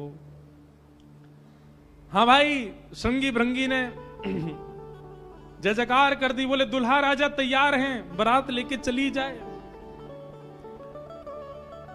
भगवान ने जैसी शंकर जी को देखा, बोले जय हो, आज हिमालय में जय जयकार नहीं हाहाकार होगी, ऐसी बारात जा रही है। नारायण भगवान ने तभी क्या कहा? बोले एक काम और कीजिए। बोले क्या? सब लोग अपनी अपनी पंक्तियां अलग अलग कर लो। हम नारायण हैं, हम अपनी पंक्ति लेके अलग चलेंगे। ब्रह्मा जी आप अपनी पंक्ति लेके अलग चलो। ए इंद्र तुम अपनी पंक्ति लेके अलग चलो। सब अलग अलग। दुल्हा अपनी पंक्ति लेके अलग आएंगे। सबसे आगे नारायण चले गए, उनके पीछे ब्रह्मा जी जा रहे हैं, उनके पीछे इंद्र देवताओं की सभा लेकर के जा रहे हैं, और सबसे पीछे शंकर जी, और शंकर जी के 10-5 गण। श्रृंगी भृंगी बोले हे गुरुवर, हे महादेव, देखो इतनी बड़ी बड़ी ये तो बारातियों की इतनी संख्या है, और जिनका ब्याह है हम ही लोग ही 10-5 हैं। शंकर जी बोले इसमें इतने परेशान होने वाली क्या बात है? विश्व में जितने शमशान सब हमारे, सब जगह जाओ, जो भी भूत प्रेत पिशाचनी डाकनी साकनी सब बैठी, सबको बुला लाओ, और सबको लेकर के चलेंगे हिमालय, और सबको कह दो आज हमारे स्वामी का विवाह उत्सव है, कोई पीछे ना रहे। अपने दूर दूर के रिश्तेदार जो अमेरिका लंदन आदि में बैठे हैं उनको भी बुलवा लो। और महाराज विदेशी भूत भी आए हैं। एक कथा हम सुन रहे थे, पूज्य मलुकपीठ वाले महाराज जी सुना रहे थे। जब राम जी की बारात जा रही थी ना, तो उसमें सारे प्रेत भूत आए, और जैसे ही प्रेत जाने लगे तो प्रेतों की हाहाकार, हुंकार और उनके चलन चाल को देख करके इंद्र को बड़ा अजीब लगा। क्यों? अयोध्या के सब लोग डर गए उनको देख के, बाराती। तो इंद्र आकर के वज्र लेकर के खड़े हो गए, और सब भूत प्रेतों से बोले हे कहां जा रहे हो? बोले हमारे राम जी की बारात है, हम भी जा रहे हैं साथ में। इन्हीं के नाम से ही हम लोग प्रेत योनि से मुक्त होते हैं, तो इनकी बारात में हम क्यों नहीं जा सकते? इंद्र बोले चुपचाप जहां जहां से आए हो लौट करके चले जाओ, यहां दिखना नहीं मुझे। यहां अवगुणों का प्रवेश नहीं है। राम जी की बारात में केवल सगुण सगुण जाएंगे, अवगुण नहीं जाएंगे। और वज्र का भय दिखा करके सब प्रेतों को रोक दिया। प्रेत बेचारे एक मैदान में जाकर के बैठ गए, बोले हम इतने ही बुरे हैं तो हमको बनाया क्यों? हम इतने ही बुरे हैं तो हम लोगों का सृजन क्यों किया? आज बताओ, हमको बारात से बाहर कर दिया, इससे बड़ा अपमान क्या होगा हमारा? इतने में पीछे पीछे नंदी पर बैठे श्रृंगी भृंगी के संग महादेव जा रहे थे। महादेव ने कही, वो श्रृंगी भृंगी बड़ी भीड़ लगी है, देखो तो क्या हो रहा है। महादेव जैसे ही पहुंचे सब भूत प्रेत रोने लगे, बोले हमारे साथ बहुत बुरा हुआ, हमको क्यों बनाया? इंद्र ने अपने वज्र का भय दिखा करके हमको रोक दिया। बोले राम जी की बारात में तुम नहीं जा सकते, तुम सब असगुण हो, केवल सगुणों का प्रवेश है। महादेव तो बोले बाबा दीन दयाल, इतनी दया आ गई। महादेव बोले चिंता मत करो, हम वचन दे रहे हैं, ये जितनी देवतान के ब्याह इनके सबके में सगुण को जाने दो। देवों के ब्याह में सगुण जाएंगे और महादेव के ब्याह में सारे असगुण जाएंगे। तुम सबको हम लेके जाएंगे, हम सगुणों के संग नहीं चलेंगे, तुम्हारे संग चलेंगे, तुम सब चलना हमारे साथ। आज महादेव ने सब बुला लिए, सब लोग आ गए। आहा, सब भूत प्रेत आ गए। कैसे कैसे भूत प्रेत आए? को मुखहीन विपुल मुख काहू, बिन पद कर को बहुपद, बिन नयन को नयन विहीना, हृष्ट पुष्ट को अततन खीना। कोई मुखहीन विपुल मुख काहू, किसी का सिर ही नहीं है और किसी के बहुत सारे सिर हैं। और बिन पद कर को बहुपद बाहु, किसी के हाथ पैर ही नहीं है, रेंग रेंग के चल रहा हो, किसी के खूब सारे हाथ पैर हैं। विपुल नयन को नयन विहीना, किसी के नेत्र ही नहीं है, किसी के खूब सारे नेत्र हैं। और हृष्ट पुष्ट को भयंकर प्रचंड है, और कोई अति तन खीना, कोई बिल्कुल पतला दुबला है। और महाराज यही नहीं, तन खीन को अत पीन पावन को अपावन गति धन, भूषण कराल कपाल कर सब सध्य सोनित तन भरे, खग स्वान सुवर सकाल मुख गण वेश अगणित को गण, बहुजिनस प्रेत पिशाच जोगी जमात, बरनत नहीं बरे जमात, बरनत नहीं बरे जमात, बरनत नहीं बरे। सूकर कुकर गधा आदि के मुख वाले प्रेत भी चल रहे हैं साथ में। ऐसे ऐसे प्रेत आ गए, हूं हुंकार करते हुए चल रहे हैं, खिंग खिंग करते हुए चल रहे हैं, खिच्ची करते हुए चल रहे हैं। इस प्रकार सारे भूत प्रेतों की जमात आ गई और जमात निकल पड़ी, बारात निकल पड़ी हिमालय की ओर। आहा, सब सखियन ने मंगल गाए, मांगे अपने नेग। सब सखियन ने मंगल गाए, मांगे अपनों ने। शिव शंकर ने बड़े प्रेम से नाग दिए हैं फेंक। शिव शंकर ने बड़े प्रेम से नाग दिए सब फेंक। डर के भागी सारी सखियां हिमाचल नगरी, डर के भागी सारी सखियां हिमाचल नगरी। जिन लोगों का अभी ब्याह होने वाला है उनके लिए रोल मॉडल हैं शंकर जी। अपने जेब में सांप धर के ले जाना और जैसी साली कहे लाओ जीजा जी ने ले बेटा। हमारे पूर्वज शंकर जी ने भी ऐसा ही किया था सालियों के साथ। तो अब ये तो आपने बहुत आगे की बात बता दी, बीच में तो बहुत कुछ हो गया। क्या हुआ? शंकर जी की बारात जा रही है हिमालय। आहा, पूरे हिमाचल को इतना सुंदर सजाया, इतना सुंदर सजाया। हिमालय की कंदराएं देख करके, हिमालय के पहाड़ देख करके मोहित होने लगे सब। आज वैकुंठ से भी सुंदर सजा है हिमालय। सब सखियां अपनी अपनी अटारियों पर खड़ी हैं, सब अपने अपने द्वार पर खड़ी हैं। आरती का थाल लेकर के मैना देवी खड़ी हैं और दूर दूर के रिश्तेदार नातेदार सब खड़े हैं। बोले नारद जी ने भैया ऐसा सुयोग वर बताया है, दूर दूर तक मिलेगा नहीं, तीनों लोकों में ऐसा वर नहीं मिलेगा। बारात के गाजे बाजों की आवाज आने लगी। ज्यों ज्यों गाजे बाजों की आवाज आए, हिमालय के लोग और उत्सुक होते जाएं, हमारे दुल्हा राजा आ रहे हैं। आहा, तभी देखा पीतांबरी पहने सब बाराती चल रहे हैं और उन पीतांबरी पहने बारातियों के बीच में श्री गरुण जी महाराज धीमे धीमे चाल चल रहे हैं और गरुण जी के ऊपर शंख चक्र गदा पद्म धारण किए श्रीमन नारायण आ रहे हैं। हिमालय के लोग तो दूर से बलैया लेने लगे। मैना देवी से जाके कहने लगे, हे मैना देवी धन्य भाग, पार्वती जी जैसी हैं वैसी सुंदर दुल्हा आ रहे हैं। मैना देवी के बगल में नारद जी खड़े थे। मैना देवी बोली, मैं किस मुंह से आपका धन्यवाद करूं? आपने मेरी पुत्री के लिए ऐसे सुयोग वर ढूंढे। नारद जी बोले, नहीं नहीं, ये तो उनके मिलने जुलने वाले हैं, ये दुल्हा नहीं है। ये तो दुल्हा से ऐसी उनकी मित्रता है, प्रेम मानने वाले हैं। मैना देवी सोचने लगी, जिनके मित्र इतने सुंदर, मिलने जुलने वाले इतने सुधरे हुए, इतने स्वच्छ, इतने सुंदर, दुल्हा तो जाने कैसे ही होंगे। नारायण भगवान आए, माल्यार्पण किया, सब लोग ओहो महाराज, पूरी हिमालय नगरी तो नारायण को देख के ही न्यौछावर हो गई। और फिर हवा की तरह बात फैल गई, ये तो दुल्हा के मित्र हैं, दुल्हा तो भी पीछे आ रहे हैं।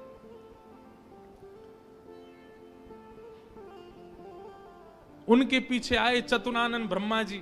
अच्छा, ब्रह्मा जी का रूप पिक्चरों में ऐसा दिखाया गया, सफेद दाढ़ी सफेद बाल, बूढ़े नहीं है ब्रह्मा जी, बेचारे आदि देव हैं इसलिए उनको बूढ़ा बड़ा बताया जाता, पर बूढ़े नहीं है, वो भी खूब सुंदर हैं। 4 मुख वाले सुंदर। नारद जी ने बताया ही था कि आपके जो होने वाले दामाद हैं पंचवक्रम, 5 मुख हैं उनके। तो 4 मुख देख करके मैना देवी बोली, 5वां मुख ऊपर होगा, दिख नहीं रहा है, यही है। बोलो, मैं किस मुख से आपका धन्यवाद करूं? आप यही है ना, पंचवक्र है ना, इनके 5 मुख होंगे, 5वां ऊपर होगा। वो नहीं नहीं नहीं, ये तो चतुर्मुख है, ये तो ब्रह्मा जी हैं, ये भी दुल्हा नहीं है। तीसरे आए नारद जी, तीसरे आए इंद्र। इंद्र जैसे ही पधारे। इंद्र का रूप भी बहुत सुंदर है, देवताओं के राजा हैं। इंद्र को देख करके सब हिमालय के लोग बोले, नारद जी निश्चित यही हमारे दुल्हा राजा हैं, पहुना हैं। नारद जी हंसने बोले, नहीं नहीं, महादेव को जब प्यास लगती है, आपके दुल्हा को जब प्यास लगती है तो पानी पिलाने का काम यही करते हैं, ये उनको पानी पिलाने वाले। हिमालय के लोग बोले, भैया पानी पिलाने वाला इतना सुंदर है, दुल्हा तो जाने कैसा ही होगा। जैसे ही सब देवी देवता जाने लगे, अब दूर से ही हूं हूं हा हा ही आवाज आने लगी। नारद जी बोले, बारात आ रही है, अब इन लोगों की व्यवस्था में देख के आता हूं, आप यहीं खड़ी रहना। नारद जी खिसक लिए वहां से, बोले अब तो पता है क्या होने वाला है। हमारे बक्सर वाले पूज्य मामा जी श्री नारायण दास भक्तमाली जी, वो इतना सुंदर वर्णन करते हैं। बोले, जब बारात आती है तो बारात सबसे पहले देखने के लिए कौन जाते हैं? छोटे छोटे बच्चे सबसे पहले यही जाते हैं बारात देखने। पूरी खबर पूरे नगर में यही बच्चे ही फैलाते हैं। इतने हाथी, इतने घोड़ा, इतने बैंड बाजे वाले, इतने लाइट पकड़ने वाले, इतने नाचने वाले। बारात में सबसे ज्यादा बच्चे, सब पहले ही पहले पहुंच गए। बोले, कहां है बारात, कहां है बारात? तभी देखा बारात तो आई नहीं, लेकिन हिमालय के सारे बालक चौकड़ी मार के भागते हुए अपने अपने घरों की ओर भाग रहे हैं। घरों के भीतर गए, माता पिता को भीतर बैठा लिया, भीतर से किवाड़ बंद करके बालक सब अपने छाती पे हाथ धर के सांस लेने लगे जोर जोर से। माता पिता ने पूछी, क्या हुआ बच्चों, तुम बारात देख करके आए? बड़ा हाथी देख लिया होगा तभी डर गए। बोले, हाथी? बोले, हमने क्या देखा, हम कैसे वर्णन करें? अरे बाप रे बाप, कैसन कैसन भूत प्रेत, कैसन कैसन सांप। अरे बाप रे बाप, कैसन कैसन भूत प्रेत, कैसन कैसन सांप। छूटेला पसीना श्वास, छूटे हाफ हाफ, छूटेला पसीना श्वास, छूटे हाफ। माई बाप पूछन लगे आंचल सो झांक, हाँ माई बाप पूछन लगे आंचल सो झांक। अरे बाप रे बाप, कैसन कैसन भूत प्रेत, कैसन कैसन सांप। अरे बाप रे बाप, कैसन कैसन भूत प्रेत, कैसन कैसन सांप। बच्चों से पूछे, बोले क्या बात है? बोले अरे बस पूछिए मत, कैसे प्रेत आए। आज निश्चित ही हम हिमाचल के लोगों के किए हुए पाप आज हमको फल के रूप में मिल रहे हैं कि ऐसी बारात देखने को मिली है हमें। एक बिना मुख का बराती, क्योंकि भूत प्रेत है, बिना मुंह ही नहीं है, उसका शरीर धरीधर है, पहुंच गया, किसी द्वार को खटखटाने लगा, भीतर से खोल करके लोगों ने जैसे उसका रूप देखा, रूप देखते ही स्तब्ध हो गए। बोले हम बाराती हैं, रहने की व्यवस्था कहां है? बाराती का मुख देख करके सब बोले तुम तो यहीं रह जाओ, कहीं रह जाओ, हम छोड़ छाड़ के भागे यहां से, भैया ऐसी बारात। आहा, ना जाने उदय भैले कौन नगर पाप, ना जाने उदय भैले कौन नगर प्राण बचे आज कोनु पुण्य के प्रताप। हाँ प्राण बचे आज कोनु पुण्य के प्रताप। अरे बाप रे बाप, कैसन कैसन भूत प्रेत, कैसन कैसन सांप। अरे बाप रे बाप, कैसन कैसन भूत प्रेत, कैसन कैसन सांप। सब हिमाचल के लोग बोले भैया अगर किसी ने पुण्य किया होगा तो ही बचेगा आज बारात देख करके, नहीं तो जीवित बचने वाला नहीं है। ऐसी प्रचंड बारात आ रही है। शिव के बारात के विचित्र पडल छाप, शिव के बारात के विचित्र पडल छाप। नगरी सुनसान भैला लागे कुटिया काप। हाँ नगरी सुनसान भैला लागे कुटिया काप। भैया कहीं बारात आती है तो पूरी नगरी में सब लोग इकट्ठे होते हैं देखने को, पर आज हिमालय की नगरी पूरी सुनसान हो गई है बारात देख करके, और सब अपने घरों में घुस करके केवल कांप रहे हैं, राम राम जप रहे हैं, बोले आज बचा लो कैसे भी। एक जगह एक आदमी शरबत लेकर के खड़ा था बारातियों को पिलाने के लिए, खूब सारी शरबत के पात्र थे। इतने में ही एक बाराती पहुंच गया। बाराती समझ जाओ कौन भूत ही था। हिमाचल महाराज ने कहा था कोई बाराती परेशान नहीं जाना चाहिए, और बस शरबत वाला तो बाराती को ही देखता रह गया। बाराती आए और आकर के शरबत उठाए, शरबत उठा करके पीना तो दूर, उससे स्नान और कर लिए, शरबत में ही नहा लिए। शरबत में स्नान देख करके शरबत बटोरने वाला भाज गया। वहां मैना देवी और हिमाचल महाराज खड़े थे। कर्मचारी दौड़े दौड़े आ रहे हैं, बोले बारात आ गई, तुमने शरबत पिलाया? हाँ पिला दिया। पिलाया नहीं, नहला दिया।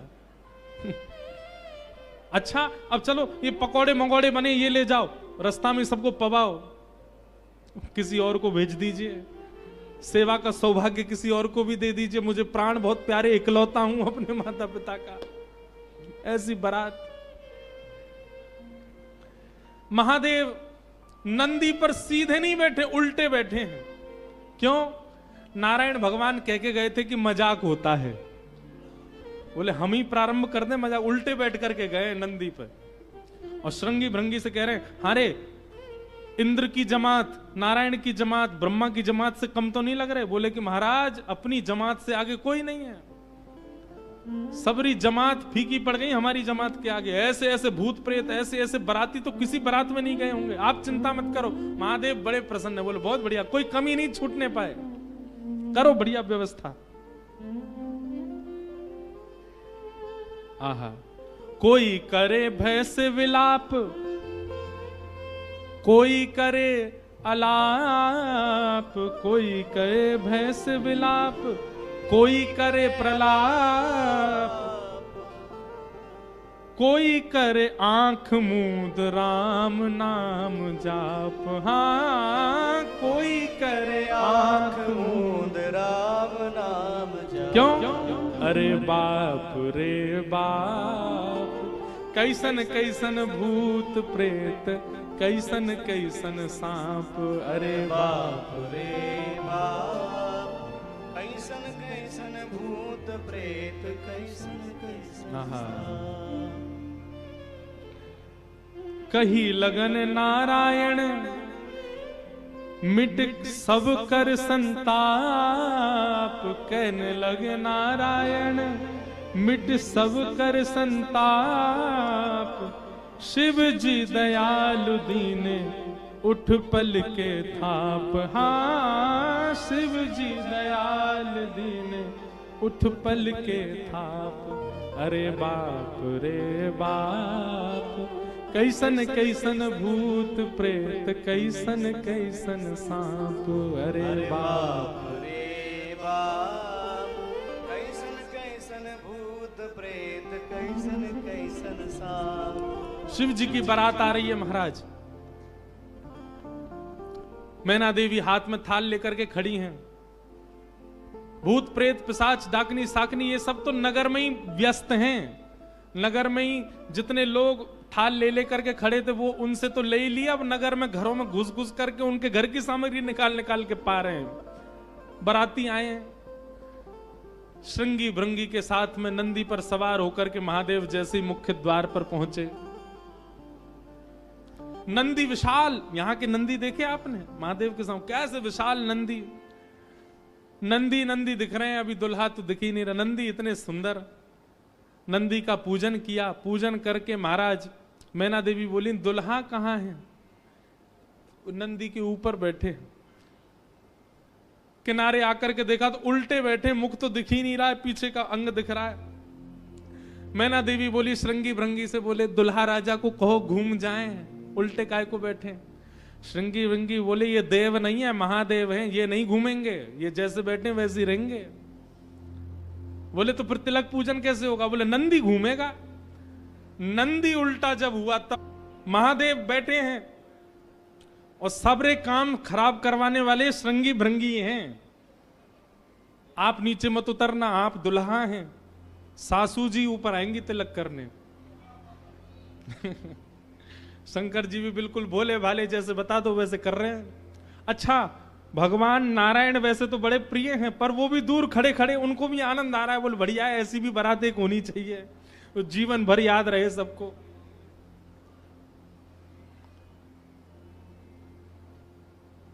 मैना देवी बोली नारद जी ने बताए निश्चित ही श्रेष्ठ ही होंगे। दुनिया के लोग तो पुष्प के श्रृंगार, इनने सर्प के किए। सुंदरता ज्यादा है हमारे दामाद की, इसलिए सर्प से ढक रखे, नजर नहीं लगे। श्रृंगी भृंगी से कही नेक तो कहो दुल्हा मुखमंडल दिखाएं।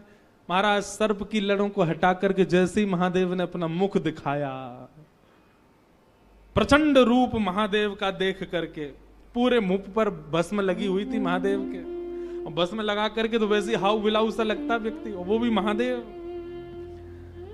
भस्म लगी है, भस्म के ऊपर ही काजल लगे हैं, भस्म के ऊपर ही पान चबा रखा, मुख से महाराज लाल लाल लर निकल रही हैं।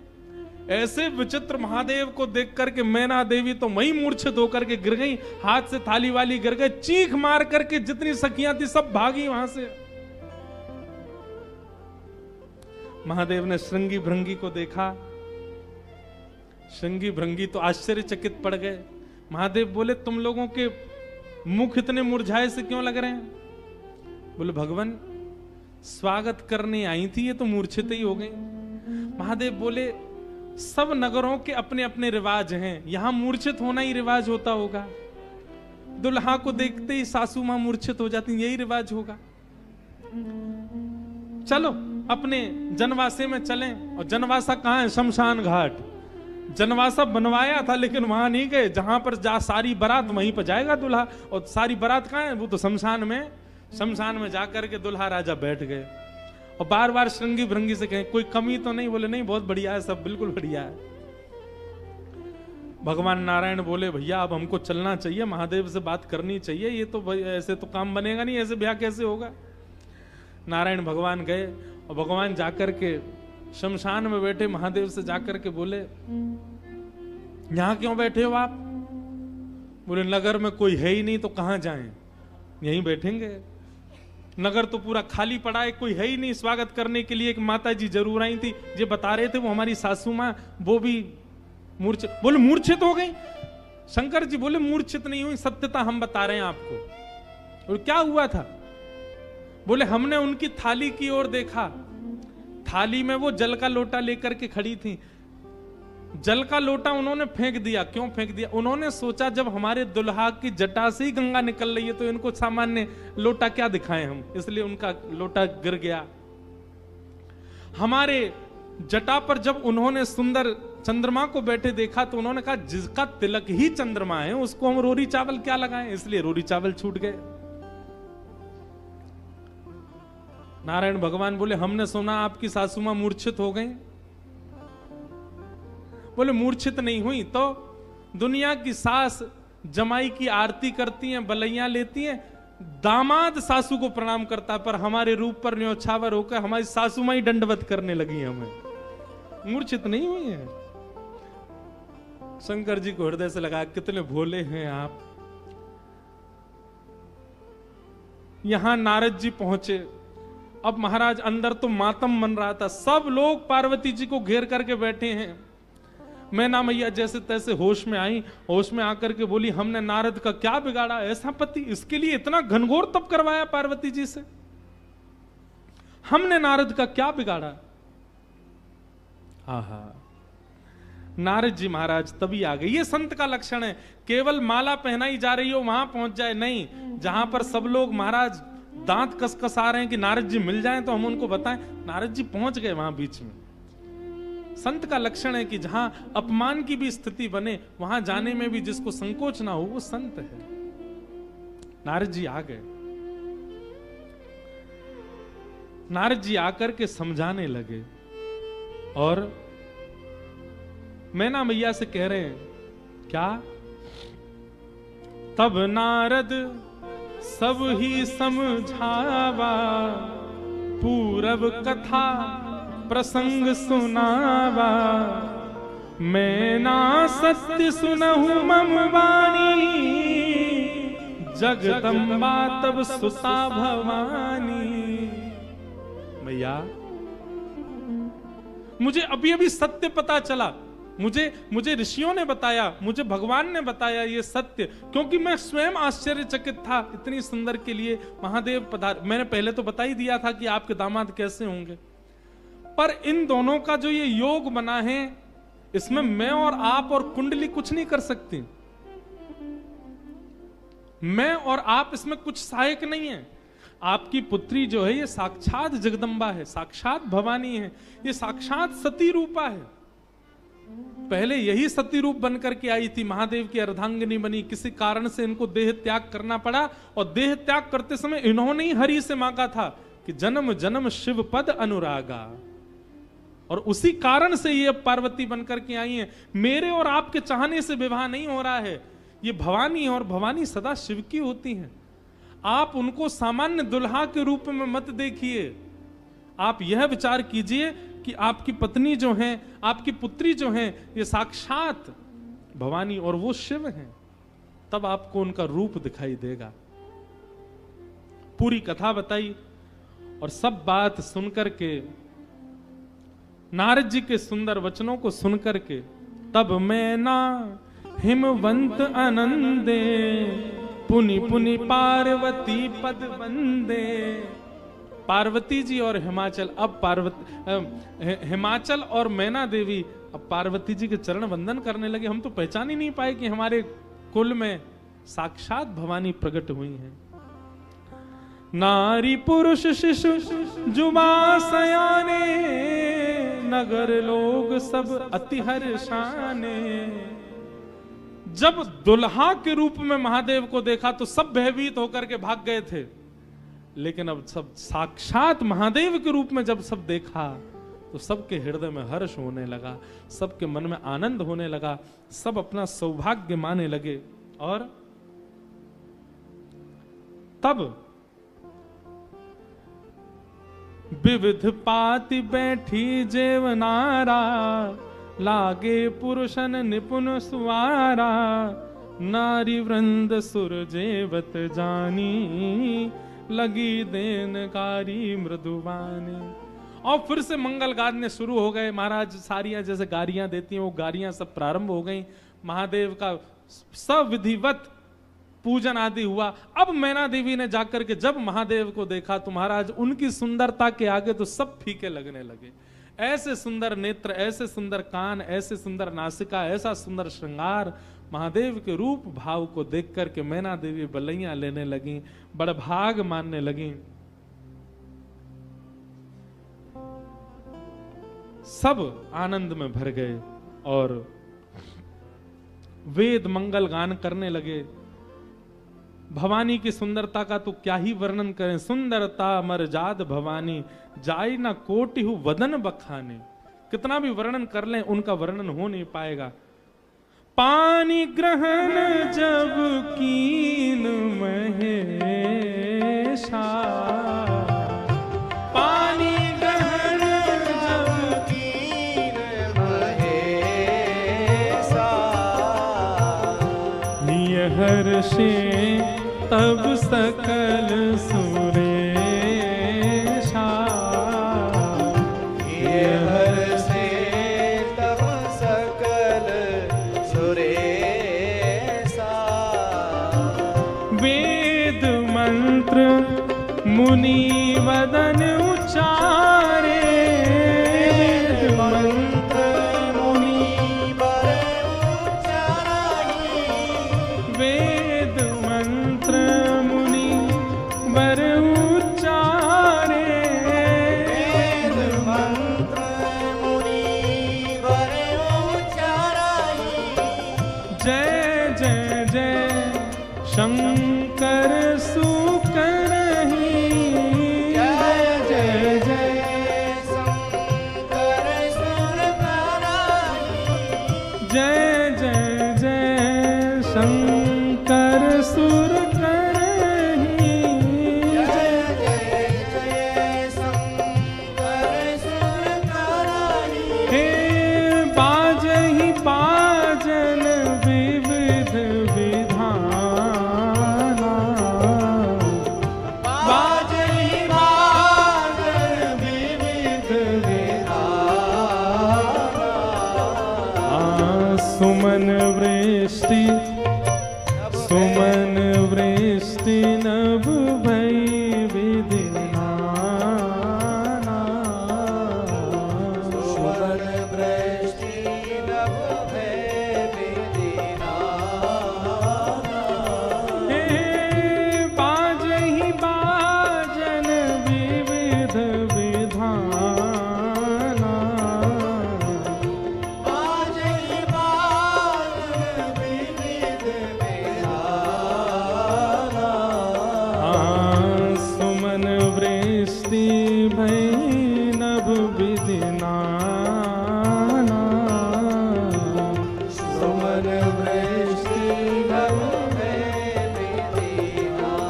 नमः पार्वती पतये हर हर महादेव। पानी ग्रहण जब कीन महेशा, जैसी पानी ग्रहण हुआ, हाथ में हाथ रखा पार्वती जी का, कन्यादान होकर के जैसे ही महादेव का विवाह संपन्न हुआ, सब देवी देवता आनंद में भर गए, नृत्य करने लगे, आनंद होने लगा, सुमन बरसने लगे, आकाश मार्ग में सब प्रसन्न होने लगे। बधाई हो। वाह, ऐसी रूखी बधाई दोगे? काशी से आप चल के आए, वृंदावन से हम चल के आए, रामेश्वर भगवान को यहाँ ब्याह कराए और ऐसी रूखी बधाई जोर की दो। बधाई हो, बधाई हो। बधाई हो।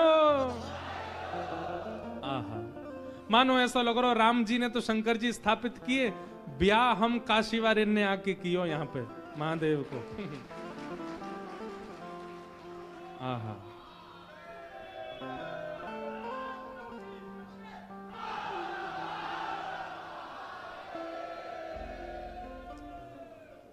सुंदर विवाह संपन्न हुआ महादेव का।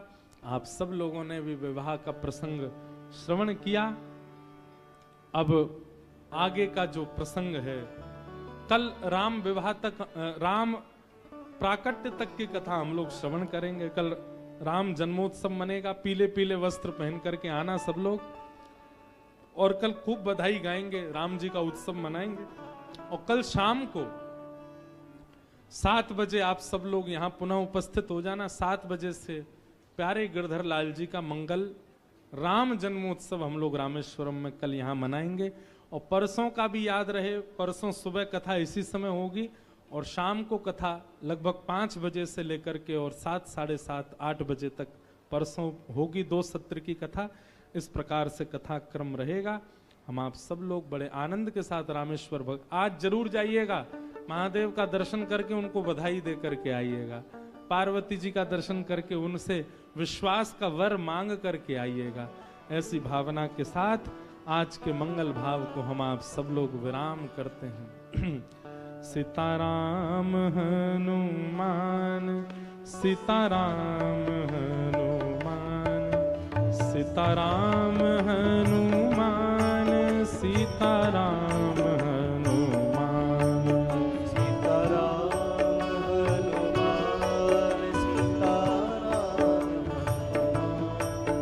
सीताराम हनुमान, सीताराम, सीताराम